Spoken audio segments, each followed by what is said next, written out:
Good evening, or should I say good evening? Well, welcome to the very first episode of Haunted by Ghost Stories, an online panel discussion or series of online panel discussions about ghost stories. We're kicking this off with contributors to the upcoming eSpec Books anthology, Even in the Grave, an anthology of ghost stories edited by myself and Carol Gyzander. And tonight we are joined by three of the contributors to Even in the Grave: Teel James Glenn, Amy Grech, and Robert Masterson. Thank you all for joining us tonight. Fun to be here. You know, this is kind of fun. I'm going to sit on the author side of the table for a little while tonight. Yes, that's right. You don't have to actually run the show tonight, Carol. I would check the chair, though, to see if there's any gum under it if it's the author's side. Yeah, there's a thought. So one of the things we realized as we were preparing to publish Even in the Grave with eSpec Books is that ghost stories have been around forever, pretty much literally forever. For all of human history, there have been tales of spirits, ghosts, things that go bump in the night. And we touched on that in the anthology itself, which covers quite a range of time periods, locations, cultures, and settings. And we wanted to do a panel to talk with some of the contributors about why that is that we love ghost stories, why they're still popular today, why we enjoy them, why they get under our skin, and all of those fun things. So I think what we'll do is start off by asking all of our panelists to give us a quick introduction to them and their work. And why don't we start with Teel? Hi, I'm Teel James Glenn. I write in a number of genres, including dark fantasy and horror. I'm the winner of the 2021 Best Novel Award for my novel Cowboy in Carpathia, which deals with Robert E. Howard versus Dracula, Robert E. Howard being the man who created Conan. And I believe. Interesting. Thank you, Teel. Amy, how about you? Hi, everyone. My name is Amy Grech. I've published over 100 short stories. I write in the horror and crime fiction genres. I have stories in current anthologies, The One That Got Away, Gorefest, and that anthology is up for a Splatterpunk award, so that's pretty exciting. And in April, I have a poem in the all-female anthology Under Her Skin from Black Spot Books. So that's exciting. And I also believe, and I've had a ghostly encounter. Oh, cool. Well, we'll talk about that later. I'm eager to hear about any kind of spectral phenomenon. Robert, how about you? Okay, I'm Robert Masterson. I've been writing for decades. I've been an English teacher for decades. And horror has always been one of my interests, and I started writing it really early, and only in the last 10 years or so have I really devoted any attention to it, and I'm very glad I did. Excellent. We are too. Yes, definitely. Carol, would you like to tell us a bit about yourself? Sure. I write and edit horror and science fiction, and I've done a series of anthologies with Writerpunk Press, including ones on classic horror and Edgar Allan Poe, and that's been a lot of fun. And I have a few short stories out, one most notably in Under Twin Suns, which is that side, the anthology that Jim edited based on the work of Robert Chambers, and some other ones in fun and creepy anthologies. So cool. Thank you. And I'm Jim Chambers. I am the co-editor of Even in the Grave with Carol. I'm a Bram Stoker award-winning author of graphic novels, short stories, novellas, and all sorts of things in different genres, but mostly in horror. Most recently, I've published 2 short story collections with Raw Dog Screaming Press, On the Night Border, which is a collection of horror fiction, and On the Hierophant Road, which is a collection of sort of sci-fi, fantasy, and other tales. And as Carol pointed out, I edited Under Twin Suns, Alternate Histories of the Yellow Sign, which was published last year. And now we're on to Even in the Grave, which For those of you who are interested, I'm going to throw up the. I should stop saying "throw up" the. Well, if we get scary enough, that could happen. Yeah, look it up. Picture ectoplasm Now, emerging. actually, I'm going to be honest. I have the black cat here, and she just did that. She must have been scared of the ghosts. Oh, he goes to our foot, indeed. But we are currently running, or eSpec Books is running, I should say, to promote the launch of the anthology and some other books, including Rags by Ty Drago, a new novel, and The Eyes of the Dead, a new novella that was written by me. They're running a Kickstarter campaign called Ghosts and Ghouls and Other Creepy Things. And this link is really long, but if you go to Kickstarter and search Ghosts and Ghouls and Other Creepy Things, you should be able to find it pretty easily. But why don't we get back to our main topic for tonight, why we love ghost stories. So I think, I suggested early on that ghost stories have been around forever in various formats, various iterations, from literature going back to sort of folk tales and urban legends and oral traditions. I'd like to start off by asking our panelists if they agree with that, and if they see those early stories as sort of on part of a continuum with our modern ghost stories.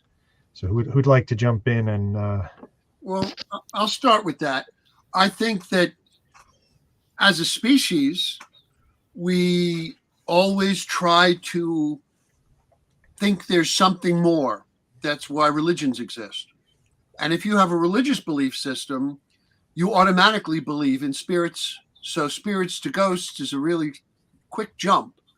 And imagine you're in a Paleolithic era sitting around a campfire. 3 feet from that fire is blackness and noise. And strange things happen you can't explain. So they're either going to be gods or devils. And you want to believe in the survival of your people in some way. So I think it's a real natural, easy thing to believe in ghosts. Even atheists acknowledge there's some kind of energy continuum. So I think it's been around from the first time anybody realized you could be alive and then be dead. There was always that, well, I don't want to be dead. Can I be something after dead? I think it goes all the way back that far. Yeah, I'm going to agree. And I think religion is a ghost story. I'll just go there. Okay. It's about spirits in some form or another. Long before Christianity, long before Judaism, people believed in spirits. And I think, again, to sort of touch on what Teel said, is we don't want to, it's lonely. Life is lonely and it's scary. So it's nice to think that we have company from the past to take us into the future. I studied anthropology in college, and so that was one of the things that we looked at. Many origin stories talk about how did the world come about? How did we get here? And religion and the idea of ghosts or afterlife, it deals with the opposite end, what happens after we're gone. So I also feel like it's a way of us trying to help ourselves with the loss of a loved one, to believe that, yes, they can be there. Yes, they can still see us. They can look down upon us. Mom can keep an eye on me while I'm doing my things. That's more of a personal choice that somebody might make to believe in ghosts for that reason. And Carol, I agree with you. And when my father passed away, this was back in 2011, I was living in Park Slope, Brooklyn. And I was getting ready for bed. I had shut off the light in the living room, and I looked up at the living room window, and there was a white orb floating. And it was a few days before my father passed away, actually. And so I took that to be his spirit saying goodbye. I had visited him in the hospital before he passed away, but I think it was like the final goodbye. So I didn't talk to it, but I did look at it and acknowledge it. It was there for about a minute or two. But fascinating. Yeah, that's amazing. Yes. So, and I think you all touched on the very root of what makes ghost stories compelling, what makes them interesting. Do So I think maybe the next question then would be, do you think that that's part of why we love them now? Even now, we still enjoy these, these creaky old tales about specters, phantoms, and things haunting houses, and reaching out from beyond to yes, exactly, to convince the living that they must do these things so that they can rest. Is it that factor? Is it that comfort factor? Is it that sort of thing that sort of assuages the fear of death, or do you think there's more to it in terms of the modern interest in the ghost story? I'd like to talk about a movie I saw a while ago. I don't think a lot of people really liked it, but I found it to be an extremely powerful, modern, contemporary view of the ghost story, and it's called A Ghost Story by what's this guy's name? David Lowery was the director. It starred Casey Affleck. Mm-hmm. I don't know if anyone ever even heard of it, but he spends he spends 95% of the movie, 90% of the movie under a sheet with two holes, and it's a very quiet, contemplative meditation on loss, longing, grief, and the inability to let go. And I found that incredibly compelling, using this tired Halloween trope of wearing a sheet. It was like Charlie Brown, and yet it was incredibly moving because he was there, but he was not there.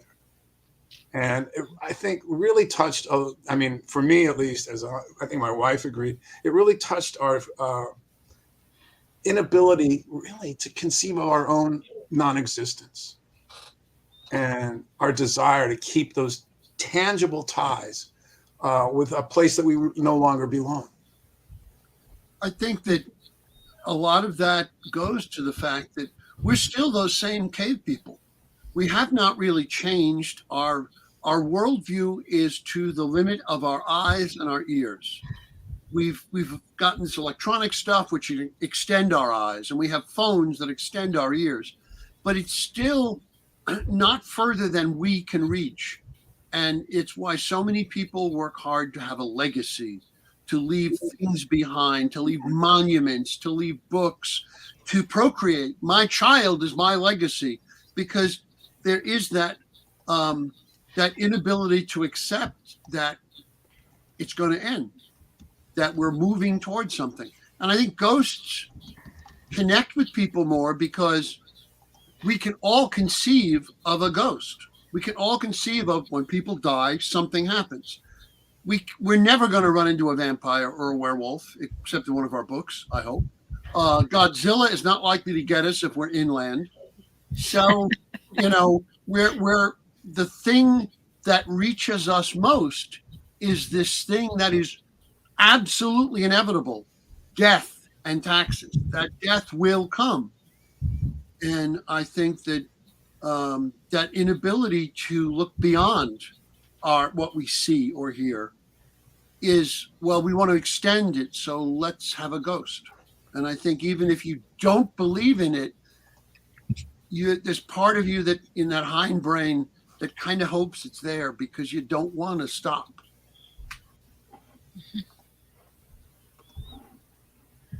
I think it's a great point. And actually two thoughts about the movie that Robert mentioned, because I did see that movie. And one is that when we had one of our early meetings, when Carol and I met with Danielle at eSpec Books and talked about ideas for the cover, I actually suggested, we just have a guy in a sheet with the whole eyes. Holes, yeah. I'm pretty sure if Danielle could have reached through the Zoom screen and yeah, she was doing this. She literally. But the second thing is, I had not thought of that movie for a while, but I'm glad that Robert brought it up because it was a movie I had seen a trailer for, heard about, and thought, oh, that kind of looks interesting, but nothing about it grabbed me, so I really didn't seek it out, and then just had an opportunity to watch it, and it's it is very compelling, and it really ropes you into a point of view about existence, about what matters in life, and about how there can be, I don't want to give too much away, but just about how there can be a loop to existence and to our emotions and reality that is sort of the root of what could persist if there are ghosts, or what I think we want to see persist if we are looking for ghosts or believing in ghosts. So yeah, that was a fascinating movie, and it does kind of touch on exactly the stuff that Teel is saying. Is we've evolved, we've changed, we've made a tremendous amount of progress, but we're still, take away all the technology and the electricity, and we're still those the simple, highly vulnerable people sitting around a campfire trying to make sense out of the mysterious night noises. Death is an extremely unsatisfying way to end life, right? It's disappointing. And so the idea, the desire, the need to extend our influence so that we can take care of business, so that we can satisfactorily wrap up, conclude our existence, and then move on, I think is a real important part of what being a ghost is. Think of how many ghosts, that's the classic ghost tale. There's some kind of unfinished business. And that's a big question. Why are they hanging around? Why do they still care? Is it because they love us and they want to make sure that Johnny does well in school, or is it because something didn't get finished, or they're tied to a place? There's so many common tropes about that, and many ghost stories, I think, are about somebody trying to help the ghost move on. That implies that there's something else that they should be going to. Right. It's not just that you die and become a ghost. Is that purgatory? Is that a middle stage? What is that? Are they unhappy haunting Earth? Well, maybe they like hanging out and listening to modern music. Who knows? Right.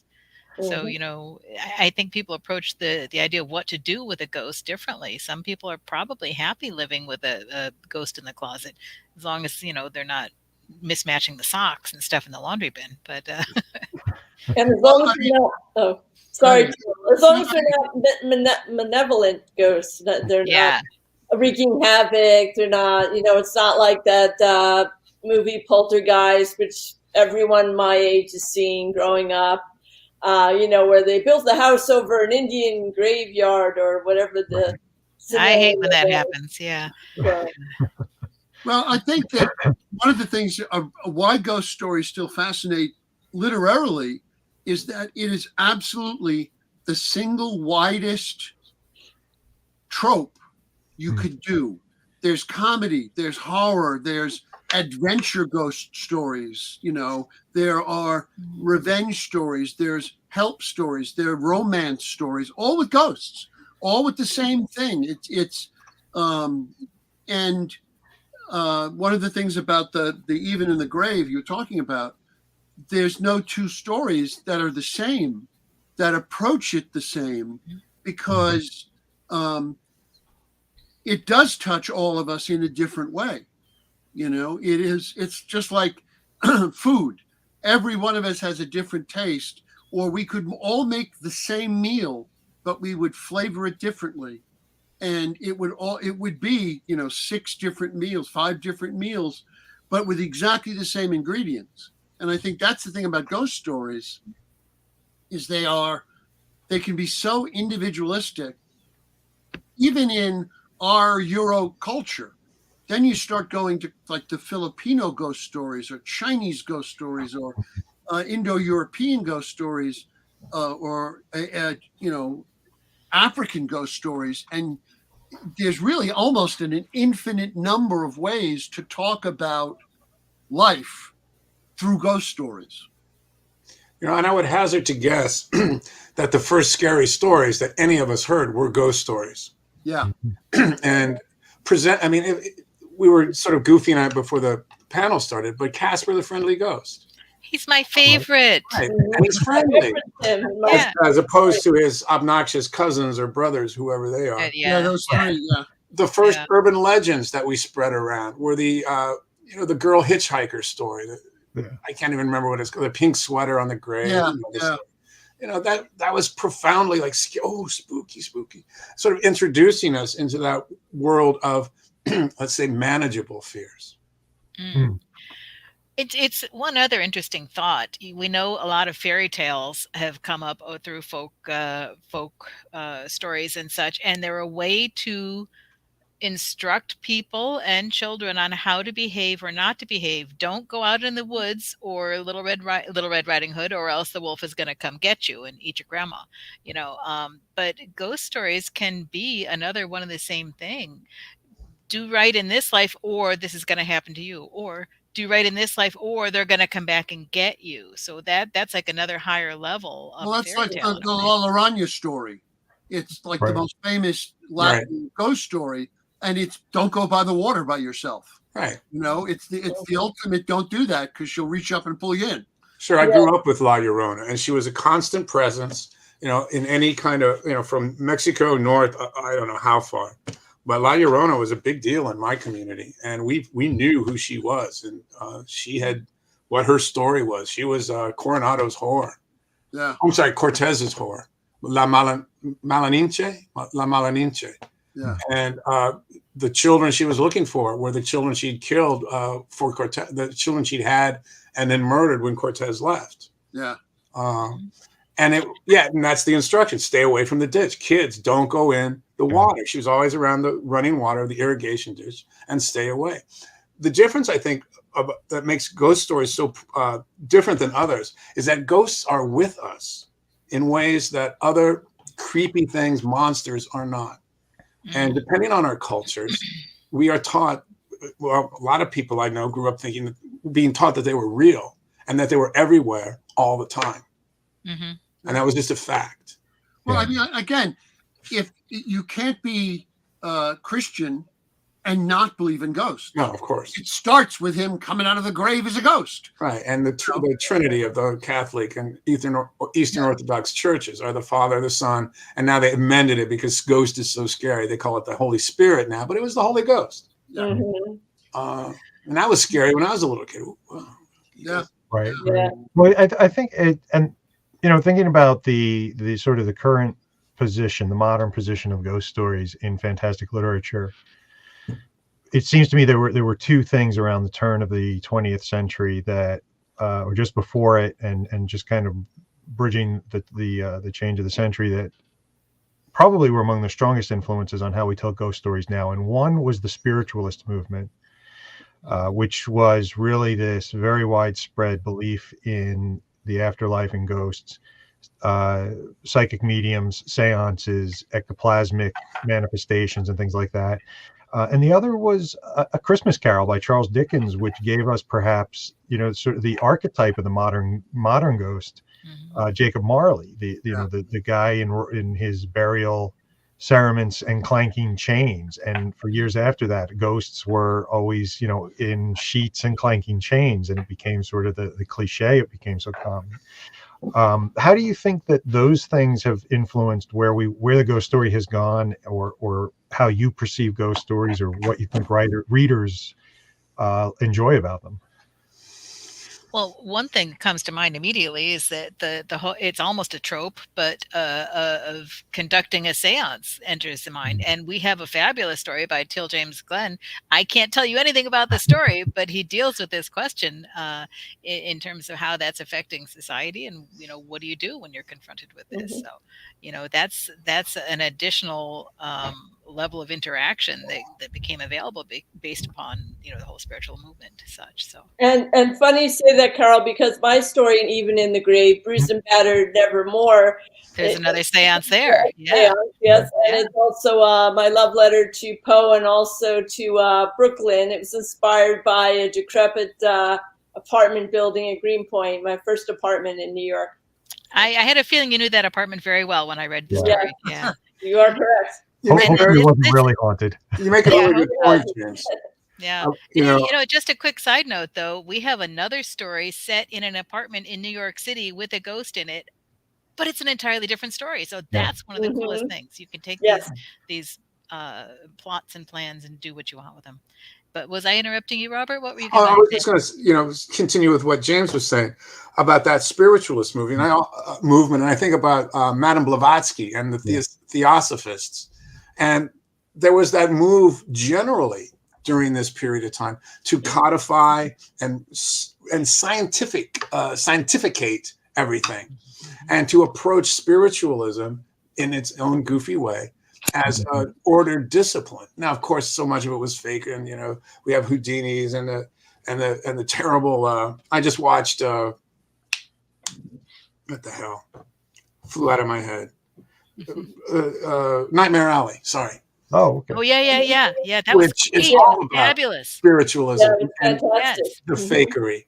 Hmm. But the interesting subtext to that, I think, is that he begins to believe it himself, right? Mm-hmm. That the ghosts become sort of real, and that idea that that this makes sense. Teel said it. Vampires only come out werewolves once a month. We're not going to see these things on a regular basis. They're so unusual and shocking. But this idea that the ghosts that we are surrounded by ghosts, and that if we can just tune ourselves into some kind of sensitive state, we will see how they're everywhere. They surround us, always, never have left us. That whole idea of, I never left you. I've always been here. I always will be here. The continuity, because, death is such a bad way to end a life. Well, I think it's one of the reasons why dramatically, when you're writing stories, you really work hard to make a character who dies conclude something. Mm-hmm. In life, generally, you don't. Oh. You're always in the middle of something, Sure. and if you write that, it leaves your audience really unsatisfied. Characters who just die randomly and don't finish their character arc are reasons for authors to be strung up on, an effigy or for real. But that's because when we look at fiction, we want shape. Life doesn't have shape. Life is water. It needs a container. And fiction is that container that lets us move things the way we want. But, like you say, death is not neat.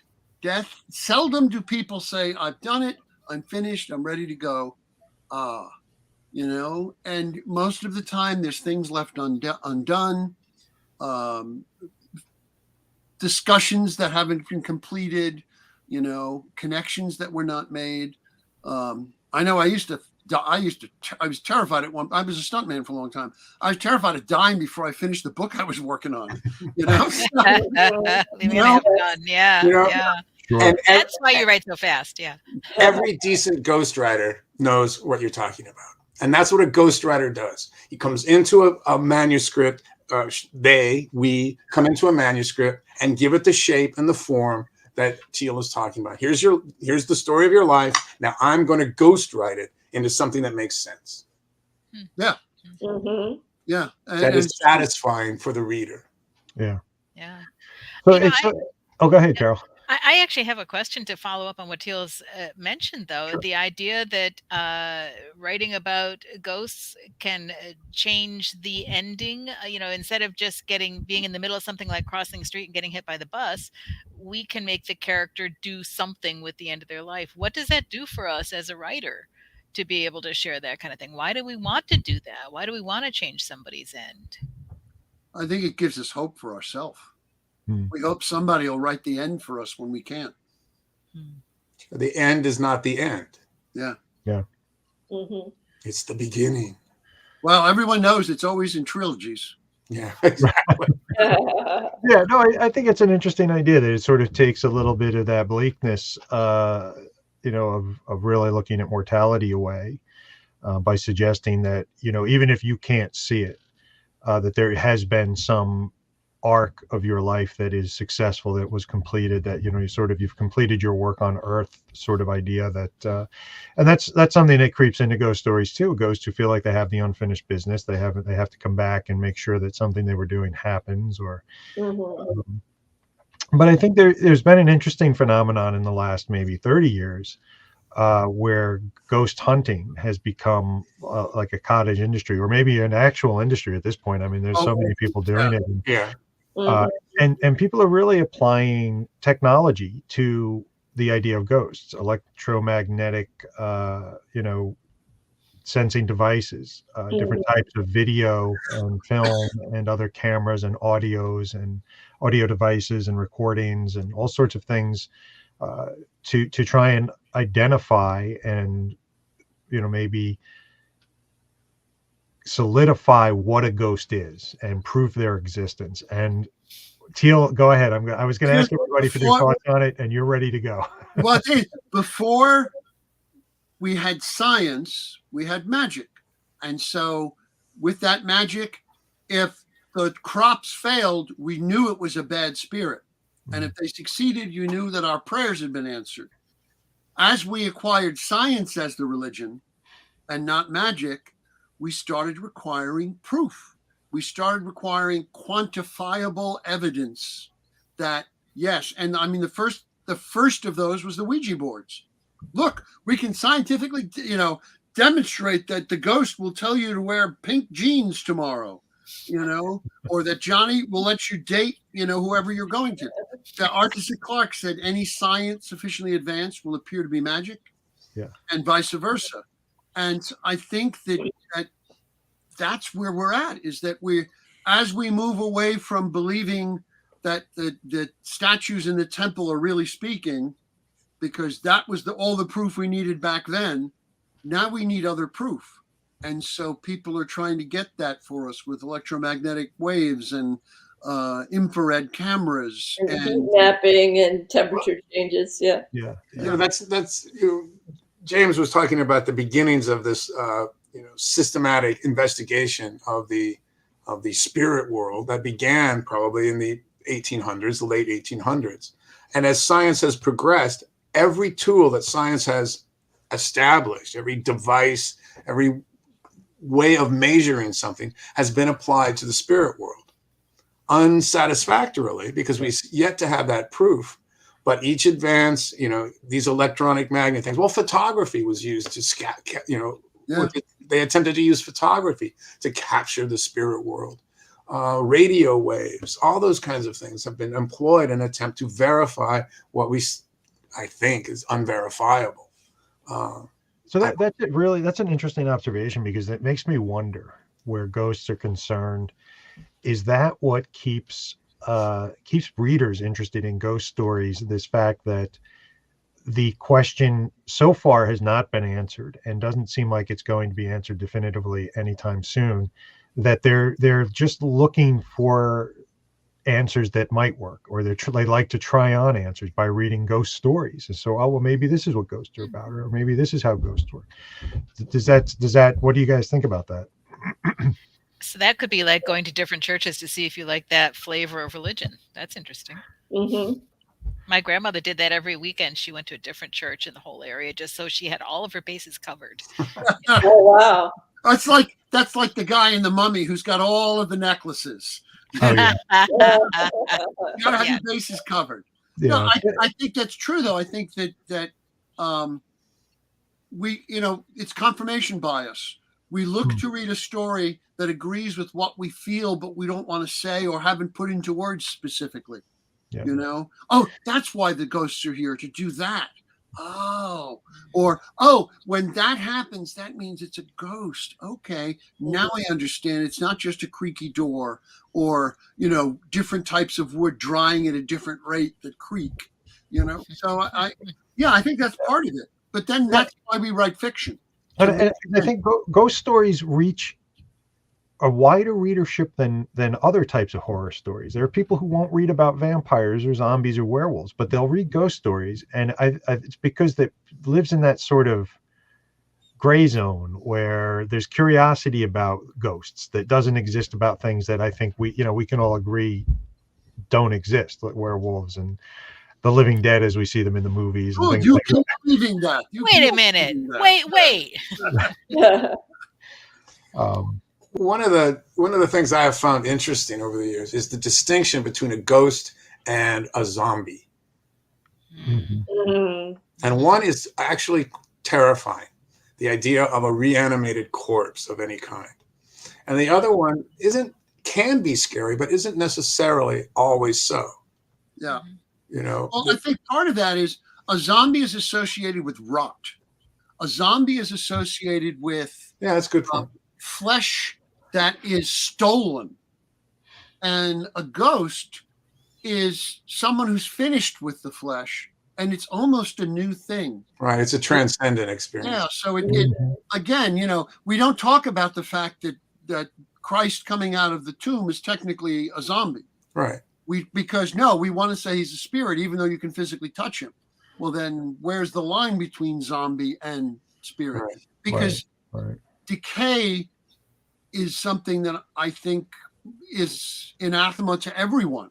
Sure. But It's almost like ghosts mark the next step. yeah, in they're a existence. beginning, not an end. And- Another and iteration. It's a sorry, Jim. So like a continuation of what the individual did or did not do here on Earth. Yeah, and zombies sort of represent, going on past your expiration date. But the zombie doesn't have that spark anymore. The zombie is soulless. Yes. Apparently, you can be both a ghost and your corpse can be reanimated, but they are not the same thing, and they're not interchangeable. And to me, I feel like the ghost is the essential part that's taken out of the body, and the zombie is the part that's left. The magic part versus the physical. It's It's the running chip. It's a software. Carol, don't get mad at me, but I think we just found our next anthology theme: ghosts versus zombies. Yes, I think yes.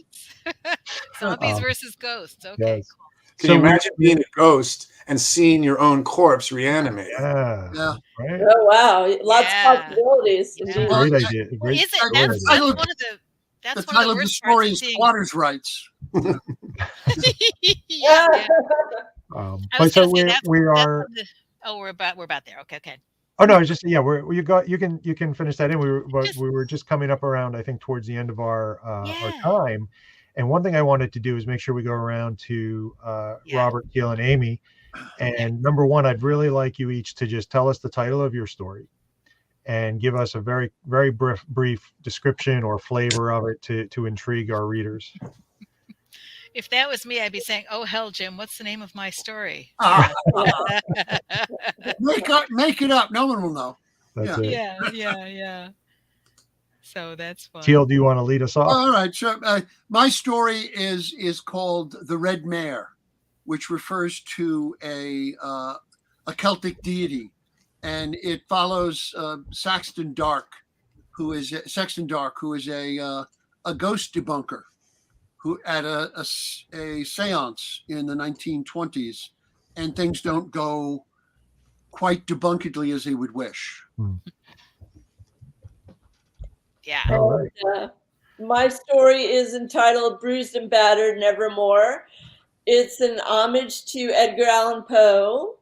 And as I mentioned briefly earlier, it's set in New York City in the fall. And strange things start happening in an apartment, and the current tenant seeks out the superintendent of the building, who's a spiritualist.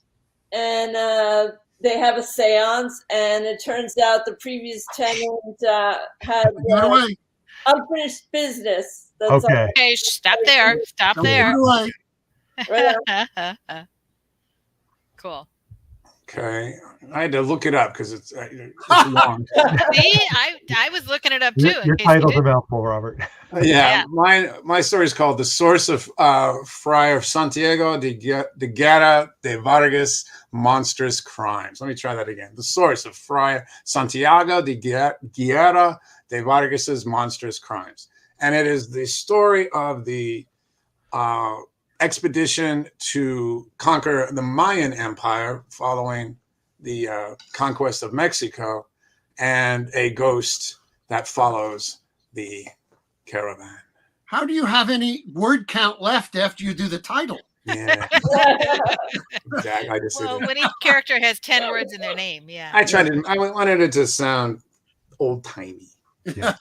No, it's got a great flavor, and I mean these three stories. It's fabulous. They're in 3 different time periods, 3 different parts of the world, and 3 different ways of using a ghost. It's excellent representation of how cool and diverse our ghost anthology is. So thank you for your stories. Yes, yes. We were very excited with all the stories we received for the anthology, and your three in particular touch on such interesting topics and come from different time periods and locations. So um, I think readers who like ghost stories in general are going to really enjoy the book because it is such and Carol and I had a devilish time putting the stories in order. Yes. To give like the reader the experience, the flow of a theme and stories throughout it. So, but we think people will enjoy it. So before we wrap up, why don't you all tell us what you have coming up or any projects that you'd like to mention or promote? I mean, go ahead and sell books. All right, I'll start off. This past week, the Maxi Moxie Mystery Series just dropped from Bold Venture Press. Call Back for a Corpse, Cultists Always Ring Twice, and Farewell, My Lovely. They're all murder mysteries that are very weird, set in 1930s Hollywood. And I have a poem coming up in the next issue of Weird Tales magazine. Nice. So I'm getting into that is a big one. Cool. Okay, I'm copy editing. Ooh. Final edit on this one. Sharper Than She Ever Imagined. Stories by Robert Masterson out of Hecate Press. That'll be coming out as soon as I get it done. Guy was in Kansas. Now he's in Here's Brooklyn. your coffee. Yeah. And I'm also on a completely different tack, editing an anthology of academic essays,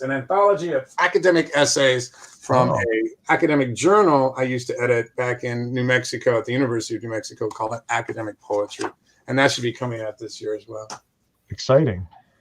I guess, I hope. It's kind of it's academic writing about poetry is a little. It's really cool. Be there. Really cool. Did the essays have to be in verse? Only. Yeah. And I have, as I mentioned, I have a poem it's a body horror poem in Under Her Skin, all-female anthology coming out in April, just a few short months away. And I can't divulge the name of the publisher yet, but I am editing 2 crime novellas that will be coming out in a year or so. So I'm pretty excited about that. They're set in New York City as well. Cool. Nice. Great. All right. And then just tell everybody quickly where readers can find you online if they want to get more information about your books. I am at theurbanswashbuckler.com. And I'm Amy_Grech on Twitter, and I have a website, crimsonscreams.com. Great. Good luck. I had a website many years ago through some, and I haven't touched it in years. I have no idea what goes on. Once in a while I get a report that someone visited it, but I haven't updated it in 15 years, I'm sure. Okay. I exist in between dimensions. Well, look for Robert even in the grave. Yeah. Good answer. So, Carol, how about you? Where can readers find you online? Easiest one is just carolgyzander.com. That's where I put news of things I'm doing. Great. And I'm jameschambersonline.com. Very easy to find. So, all right. Well, I want to thank Teel, Amy, and Robert for joining us tonight and for sharing such interesting insights into the ghost stories, into the ghost story and why we love ghost stories. Just another quick reminder for everyone watching that the campaign, Ghosts and Ghouls and Other Creepy Things, is ongoing right now on Kickstarter.com. This is eSpec Books promotional campaign, a launch campaign for Even in the Grave, Rags, a novel by Ty Drago, and The Eyes of the Dead, a novella by me. And it also includes tons of awesome bonuses and stretch goals. And, just for backing it at any level, you get stories online, you get some free stories or bonus stories. And there's lots of other books. I know Teel and Amy, did you put in print books? I have my out of print crime collection, Rage and Redemption, Alphabet City, 2 copies, I believe. Yes, Oh, so you can even pick reward levels with signed books by Teel and Amy, and a few others, and lots of digital books if you ebooks and things like that. So lots of cool stuff. I hope you'll check it out. Thanks again to everybody. I have a neat little video that I'm going to use to close us out for tonight, and hope you will give the campaign a look. All right. I will see you all in the darkness. Yeah. See you on the other side.